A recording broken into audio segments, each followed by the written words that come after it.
Does it seem like your kids only misbehave for you and they act really well in all other situations, at school, with the grandparents, when they're on play dates? They're absolutely angelic, they're perfect, and they come home and they are a nightmare. Well, that, I'm afraid, is something called restraint collapse, and actually it means you're doing a pretty good job as a parent. So one of the things that's really frustrating about restraint collapse and sort of gentle, peaceful parenting in general is that because we don't motivate our children with fear, it's harder to get compliance sometimes. And we are a very safe vessel for them. We're a safe place and a safe person to go to. So when your child comes to you after being away and having to hold themselves in all day, they will often collapse and explode out and let all those feelings out because you're a safe person that they can do that with. Unfortunately, to other people, that might not look like your child is as good as their child. So you might receive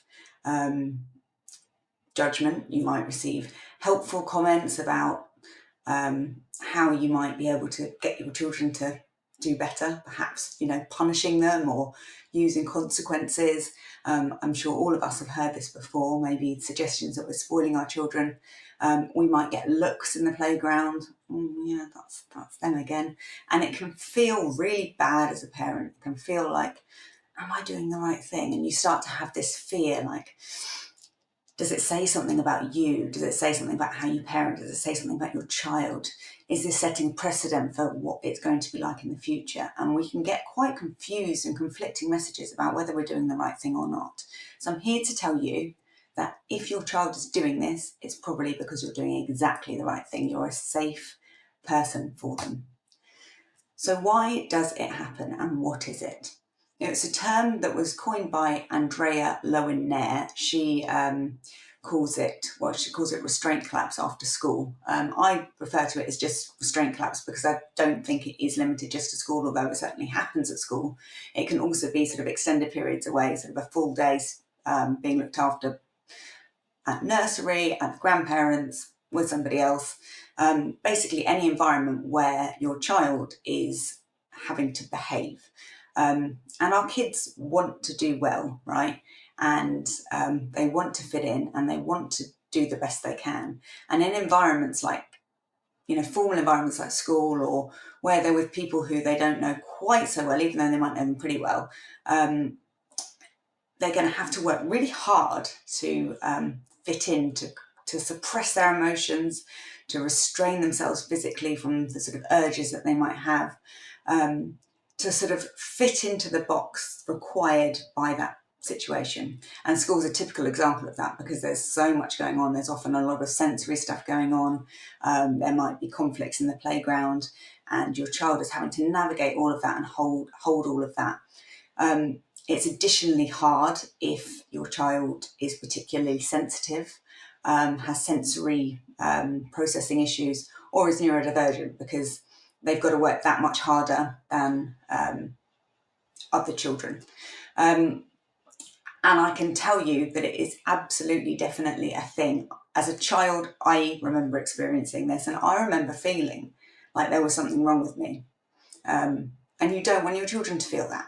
There's nothing wrong with them. This is a physiological reaction, and it's a compliment to you as a parent because you are the safe place where they can let this stuff out. The reason that they're able to comply at school or in these other environments is there's a fear there. There's a fear of losing a connection, or there's a fear of getting in trouble. And by the time you pick them up, they just have no capacity left for coping.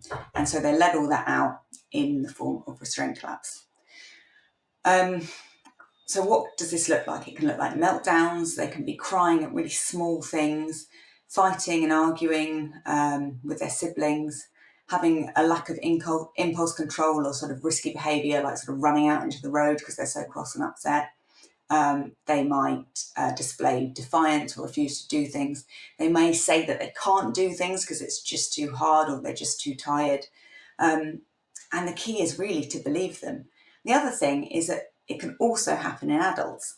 So if you think about yourself after a hard day, or you've been at home with the kids and it's been really intense, and your partner comes home, you might be a bit snappy, you might be a bit short. By bedtime, it might be quite hard for you to stay regulated. That's kind of a restraint collapse for you, and particularly when your partner comes home and you're hoping for that help. They're kind of that safe place, and that's why you can sometimes snap at them. So what can we do? We need to think about the physical needs of the child. So have they got something to eat, preferably high protein? Have they had enough to drink? Can you provide them with a drink? Do they need to go to the toilet? If they've got sensory issues, perhaps they need to change out of their school uniform into something really comfortable. Maybe get straight into their pyjamas. You also might want to look at the routine, and if you've got lots of clubs going on after school, maybe it's time to cut some of them down if this is a big deal for you. You might need to think about some decompression time and space for them, and a place where they feel safe decompressing. If you look at the background on this screen, that's the kind of calm down zone that I made for my kids when they're a bit younger. So they've got something soft to sit on, and they've got some sort of sensory tools in that bucket there that they play with, including headphones with a little MP3 player, and some other sensory things, which are just very low input. For other kids, you might need something that's actually quite high sensory input, because they're seeking that sensory response. So it sort of depends what they might need. Going on the swing could be a good thing, chilling out with books. Depends on your child's temperament. All these things work for my kids, but every child is different. You want to reduce the pressure that your child is perceiving as well. So when you pick them up from school, it's not the time to be asking them, what did they do? How was their day? And firing questions at them. They're not going to have the capacity to answer that. Similarly, if you're picking them up from a play day or from someone else who's been looking after your children, you don't want to be firing questions at them if they already seem a bit dysregulated. You want to be being really empathic and trying to co-regulate with them. So children learn to self-regulate once they've had lots and lots of experience of co-regulation. So if you react to their reactions and their collapse, if you start reacting to that, everything is just going to spiral and it's going to get harder and harder. Whereas if you can bring yourself down, they will slowly come down to your level, and that is how we co-regulate. So that's a really, really helpful thing to think about doing. Laughter is another thing that is really good to do every single day. Roughhousing is a brilliant way to bring that in, but any kind of games, any kind of silly things that you can do to get your kids laughing is going to help them release some of that anxiety. Of course, you want to be welcoming all emotions. We always want to welcome emotions, but particularly when they're in this state, they need to feel safe to express their feelings. And although you're not going to necessarily accept behaviour that's not appropriate, equally you're not going to be nitpicking at what they're doing, because they don't really have very much control over that behaviour. As much as you can, just give them their space to do what they need to do and be there empathically. If that's what they're seeking, they may just need to be completely on their own, or they may be seeking some sort of connection with you. If they're not seeking connection with you, then I really, really encourage you to sort of bring in special time later in the day when they're ready for it, or first thing in the morning.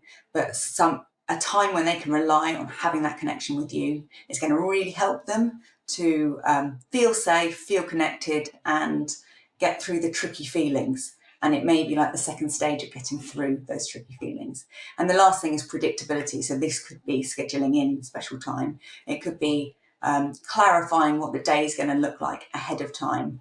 Having a predictable snack when you pick them up and a drink, so that they know that once they get out of school, they can just be quiet, have their snack, and just have that time. And if you have different activities going on, talking about what you might do on the way to that activity, on the way to gymnastics. Can we have a sandwich and listen to the music in the car and agree that we don't say anything? Or actually, do they need a piggyback there, or whatever it is? Working out ahead of time what might help them. And that's it. That's Restraint Collapse, what you can do to try and help it. Let me know if your kids have Restraint Collapse, what works for you. It's very individual. This was quite a sort of broad stroke approach, but I hope that's helpful.